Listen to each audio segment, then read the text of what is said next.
नमस्कार दोस्तों, मैं doctor Manoj Ahuja, advocate Ahuja news channel की तरफ से आपके समक्ष उपस्थित हुआ हूँ। मैं आज आपको आहूजा न्यूज चैनल पर जो चलने वाली खास खबरों आपको दिखाने जा रहा हूँ। आप देखिए, आहूजा न्यूज चैनल पर जो खबरें हैं, उन खबरों में हम 3 तरह के हमारे अपडेट्स आपके सामने विशेष तौर पर हम प्रस्तुत करते हैं। पहले अपडेट हमारे लीगल अपडेट्स होते हैं, कानून के संबंध में जानकारियाँ, कानून के संबंध में अपडेट, कोई महत्वपूर्ण निर्णय, जजमेंट सुप्रीम कोर्ट के, हाई कोर्ट के या किसी भी एडवोकेट की तरफ से या किसी भी जुडिशियल ऑफिसर की तरफ से हमारे पास जो उपलब्ध करवाए जाते हैं, हम आपको पेश करते हैं। दूसरे अपडेट्स हमारे होते हैं जो मसूदा विधानसभा से संबंधित कोई महत्वपूर्ण खबर है जो आपके लिए महत्वपूर्ण है, जो स्पेशल एक्सक्लूसिव स्टोरी। और तीसरे अपडेट्स हम दिखाते हैं हमारे मित्रों, शुभचिंतकों और जो सब्सक्राइबर्स जो हमसे जुड़े हुए हैं, उनके परिवार से संबंधित जो महत्वपूर्ण खबरें हम आपको दिखाते हैं। तो देखिए आज हम आपको क्या क्या दिखाते हैं। कस्बे के युवा नेता सत्यनारायण खटीक उर्फ सत्तू खींची को भीमसेना प्रदेशाध्यक्ष मोती मेघवाल तंवर ने संगठन के जिलाध्यक्ष एडवोकेट रोडुमल सोलंकी व जिला प्रभारी मनोज कुमार मेघवाल की अनुशंसा पर जिला महासचिव पद की जिम्मेदारी देते हुए नियुक्ति दी है। नियुक्ति पत्र में खींची को ईमानदारी, संघर्षशीलता, कर्तव्यनिष्ठा तथा सामाजिक सेवाओं तथा विश्वरत्न बाबा साहब के मिशन के प्रति सच्ची लगन व आस्था रखने को आधार मानकर नियुक्ति दी गई है। साथ ही समाज सेवा के कार्यों को करने के निर्देश भी दिए गए हैं। खींची की इस नियुक्ति से कस्बे वासियों में काफी खुशी का माहौल बना हुआ है। कस्बे के युवाओं ने इस नियुक्ति से खुश होकर खींची के सम्मान में कार्यक्रम आयोजित करते हुए उनके सम्मान में समारोह का आयोजन किया, जिसमें खींची को माल्यार्पण करते हुए एक दूसरे को मिठाइयां खिलाई गई। करते हैं सेवा भारती समिति विजयनगर ने आज इंदिरा कॉलोनी सेवा बस्ती में 200 से भी अधिक जरूरतमंद व्यक्तियों को वस्त्र उपलब्ध करवाए, जिनमें बच्चों, महिलाओं व पुरुषों के वस्त्रों सहित ऊनी वस्त्र, स्वेटर, रजाई व कंबल इत्यादि शामिल थे। उक्त कार्य सेवा भारती समाज के लोगों के सहयोग से करती है। समाज के प्रबुद्धजनों से अतिरिक्त व अनुपयोगी वस्त्रों को प्राप्त करके जरूरतमंद तक पहुंचाने का प्रयास करती है। आज के कार्यक्रम में सेवा भारती के जिला सह मंत्री लोकेश कुमार, शाखा अध्यक्ष लक्ष्मण लाल शर्मा, कोषाध्यक्ष लक्ष्मी नारायण शर्मा, ज्ञानदेव व्यास, विश्वेश्वर प्रसाद शर्मा व मोहनी देवी, इंदुबाला सुखवाल अन्य सदस्यों का सहयोग प्राप्त हुआ।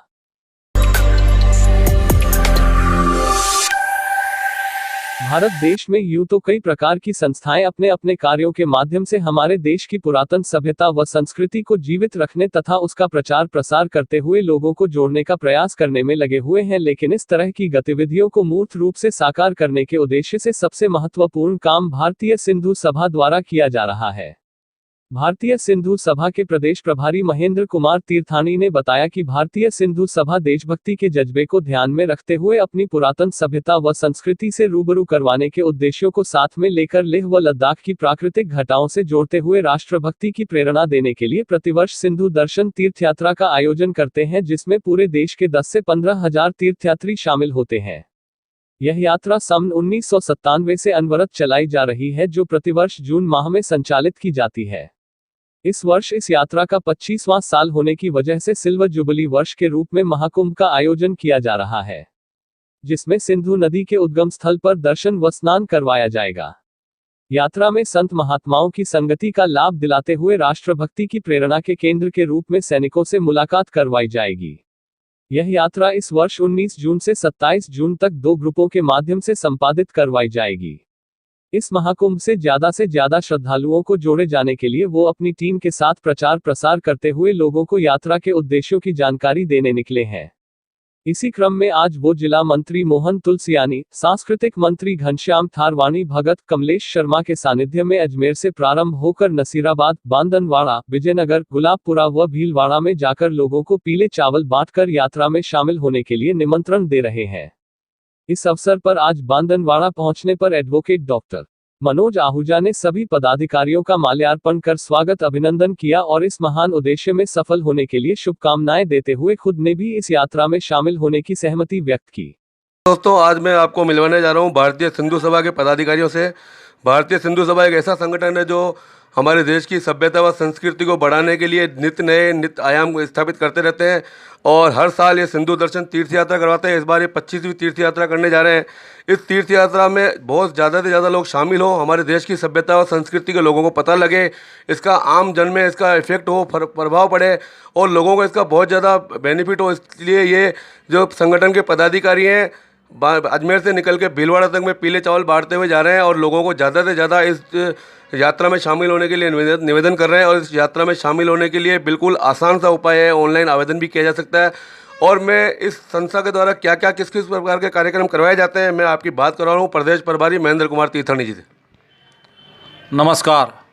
भारतीय सिंधु सभा हिमालय परिवार मिलकर के सिंधु दर्शन तीर्थ यात्रा का आयोजन प्रत्येक वर्ष जून माह में आयोजित की जाती है और 1997 से प्रारंभ हुई इस तीर्थ यात्रा का हर साल निरंतर संख्या में बढ़ोतरी होने के साथ साथ लेह लद्दाख की संस्कृति को हम अपने वैभव के लिए सभी के साथ जुड़ाव करने का कार्यक्रम जो करते हैं, इससे ये फलीभूत हुआ कि आज लेह लद्दाख अलग से राज्य बन कर के देश की मुख्य धारा में संस्कृति के साथ जुड़ा हुआ है।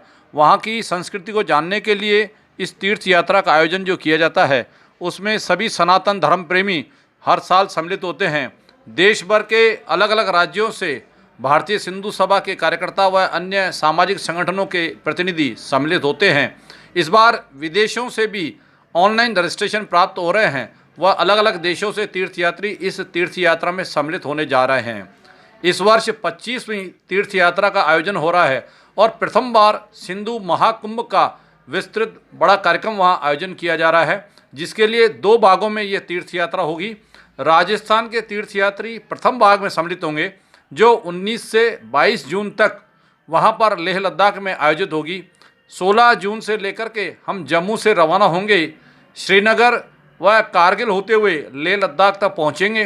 रास्ते में रमण स्थान का दर्शन भी होगा वह कहीं न कहीं राष्ट्रभक्ति के प्रेरणा केंद्र जो बने हैं उनसे भी हमें देशभक्ति का जज्बा प्राप्त होता है। वीर सैनिकों के साथ रूबरू मिलने का और भारत माता की जय करते हुए सभी तीर्थयात्री इस वृंगम तीर्थ यात्रा का दर्शन करते हैं। वहाँ पर अलग अलग तीर्थों पर पहुँच करके अपनी संस्कृति से रूबरू होने का भी अवसर है। सिंधु नदी का उद्गम स्थल लेह लद्दाख में है, जहाँ का विशाल दृश्य देखते हुए उस पवित्र नदी को नमन करते हुए पूजा अर्चना होती है। इष्ट देव झूलेलाल का बैराणा साहिब, अलग अलग सांस्कृतिक कार्यक्रम, सांस्कृतिक विभाग और जम्मू कश्मीर व अलग अलग प्रदेशों के वहाँ सांस्कृतिक दल विशाल पांडाल में व खेल मैदान में अपनी रंगारंग प्रस्तुतियाँ देते हैं, जिससे ये बहुत बड़ा तीर्थ संगम बन पड़ता है। इसमें संतों महात्माओं को जोड़ करके एक विशाल जो शाही स्नान का आयोजन किया गया है, उस शाही स्नान में सभी तीर्थयात्री धर्म लाभ प्राप्त करेंगे व पेंटोक झील सहित अन्य तीर्थ स्थानों पर भी हम सबको दर्शन करने का लाभ मिलता है। इसके लिए ऑनलाइन पंजीयन किया जा रहा है, साथ ही फार्म भरकर भी तीर्थयात्री सड़क मार्ग द्वारा दिल्ली व श्रीनगर पहुंच करके अपनी यात्रा को प्रारंभ करते हैं। कुछ तीर्थयात्री इसमें हवाई मार्ग से भी सम्मिलित होते हैं।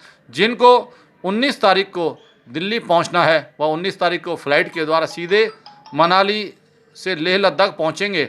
इस तीर्थ यात्रा में हम सब मिलकर के इस सौभाग्य को प्राप्त करें, इसीलिए जगह जगह सभी कार्यकर्ताओं की टोली के साथ चर्चा करके सभी सामाजिक संगठनों धार्मिक संगठनों के साथ चर्चा करके इस यात्रा में जुड़ाव के प्रयास किए जा रहे हैं ताकि निरंतर यह तीर्थ यात्रा बनी रहे।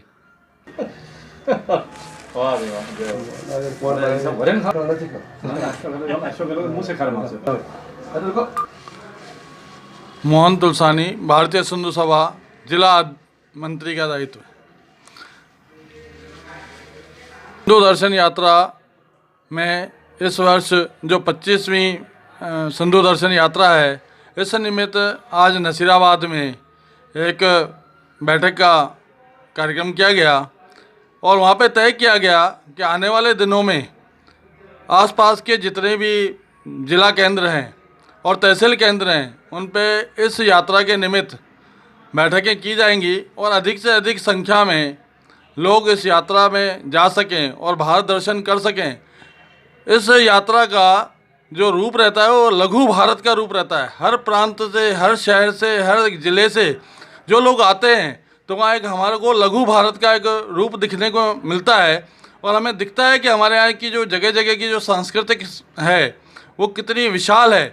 हर जगह के कार्यक्रम प्रस्तुत किए जाते हैं और एक तरह से इतना वैभव का कार्यक्रम होता है कि देखने का एक बार प्रयास करेंगे तो अच्छा रहेगा।